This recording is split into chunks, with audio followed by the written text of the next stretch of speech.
Time is kind of a cruel thing. The more that time goes on, the more that you maybe don't think about something. But the more that time goes on, maybe the more you feel guilty about the fact that time has gone on and you don't feel as sad anymore.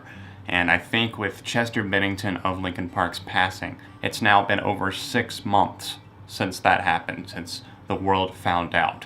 And I think that now, like Mike talks about on this EP, we're hanging somewhere in the balance of what do we do with the music that he's left behind? Do we listen to it and feel joyous? Do we listen to it and feel sad? And I think that that's why this EP was so important for Mike Shinoda of Linkin Park. So let's get into it.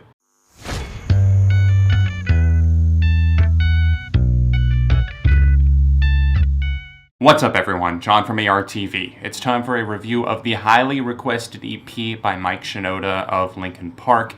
MC, rapper, singer, vocalist of all different traits. The new EP is called Post-Traumatic, and I think that that's definitely a very, very good title for the EP because it makes sense.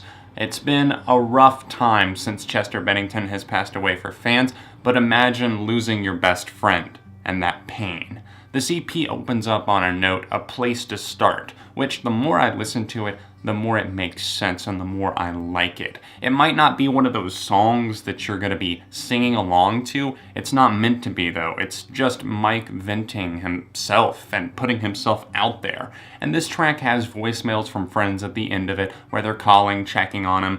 And I think that that's nice that he did include that because I feel like he was probably dodging calls for a while, just trying to wrap his head around what just happened. Imagine touring with your best friend for 20 years, almost non-stop, making music, and then all of a sudden the carpet's just pulled out from under your feet and you're knocked down, you smash your head, things are blurry, you don't know what's going on. I feel like that's what A Place to Start is. And it's kind of hauntingly, painfully beautiful in a very odd way, but at the same time, like I said, it makes a whole lot of sense. A Place to Start is confusion, and then we get into Over Again. Over Again might be my favorite song out of the 3 on this EP. It was very much a surprise to see that he was putting out music. I was really hoping that that track, Looking for an Answer, that they played at the Hollywood Bowl show would be there, but it's not. I understand. It might have been one of those things where it's just something special that he wants to hold on to. Maybe someday we'll get a studio version. But seeing Mike at that show, it was incredible to see the fact that he was able to get up there for like almost 4 hours and perform. And this track that I'm talking about here, Over Again, is all about that. In fact, he wrote it leading up to it and then right after it. He finished the second verse and the closing part of the song after he played the show.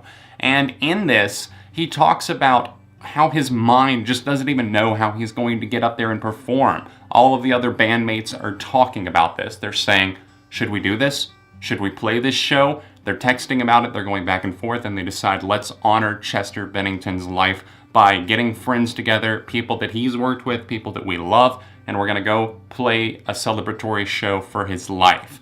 And Over Again sees a sense of confidence being exuded to the public, where he put up that face for the performances, but he talks about the inner turmoil that he felt, so conflicted as he was up on stage, and the moments where he thought he had it all together, where it all just came crashing down mentally and how he held it together. And then in the second part of this track, things get a bit angry because he talks about how people are, constantly asking, what's next for Linkin Park? And he's saying, my life's hanging in the fucking balance here, everything that I've worked for, and you're just asking me these questions over and over again that I don't have the answer to. And I like the fact that he mixes rapping and singing. The hook does get stuck in your head, which I can appreciate. That made me automatically save it to Spotify, save it to a couple of playlists, and I think this is going to be a fan favorite. It is, once again, painful, but there is a lot of pain that is felt in the anger, and it's rightful anger. Then we move into the final track on this EP, which I really do like as well, just because it's very versatile. It's called Watching As I Fall. And this moment here, especially as it progresses, it adds in more instrumentation. On the last track, Over Again, it was more of just like a beat, some buzzing electronic noises in the background as well.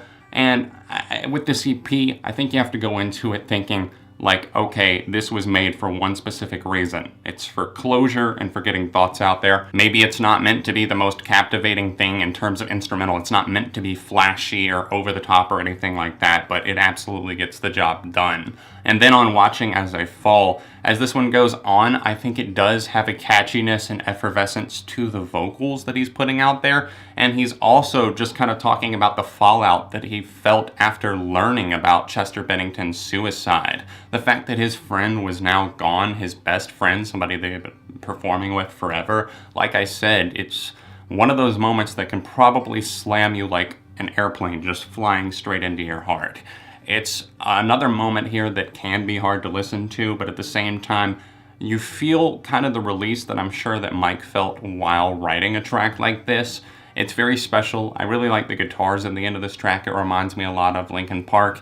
It reminds me a little bit of Fort Minor as well, and some of the instrumentals on this record, because obviously that was Mike's baby from back in the day that has pretty much been retired at this point. But I am pleased with this EP. I'm really excited to, I guess, hear from Mike, and the fact that even if he's getting thoughts out that are angrier or just frustrated or sad, whatever it is, he's still hanging in there. The rest of the band hopefully is as well. And I think that it's good for the fans to kind of hear through music how he's doing. This feels like almost some sort of update and a reflection on life, the show that they played, everything like that. And I'm glad that he put it out as quickly as he did. He said he wanted to get it out while it was still kind of like fresh, while these thoughts were in his head, and this is the stage of his life that he's at. So dropping this 3-song EP absolutely makes sense. I like the videos for it as well. They're very raw. I mean, it's not something where you're gonna sit back and be like, oh, I need to watch this every day, but it's like one of those things where he just picked up, recorded where he wanted to, when he wanted to, and you're kind of getting this snapshot of Mike Shinoda's life. What do you guys think about this EP? I'm definitely inclined towards liking it. Obviously, being a huge Linkin Park fan, that's without saying, I think, especially for something that's well assembled like this. It's not like the best work that Mike Shinoda's ever done, I don't think, and it's not trying to be, like I said, so it's hard to put a rating on something like this. They're good songs. I think that, like I said, they're meant to be statements and updates and reflections. So, like I said, it's hard to put a rating on this. I'm landing somewhere between a 3.5 and a 4 on this one, but what do you guys think? Let me know in the comment section down below, and yeah, let's just go to the outro. Catch up on my Linkin Park playlist right here. You can see all of my reviews, countdowns, etc., everything that I've done themed Linkin Park right there. If you would like to see another recent video, it's right over here. All of my socials, if you want to connect with me there, you can find them in the description. Leave your memories of Chester Bennington in the comment section. And other than that, I'll see you very soon right here on ARTV.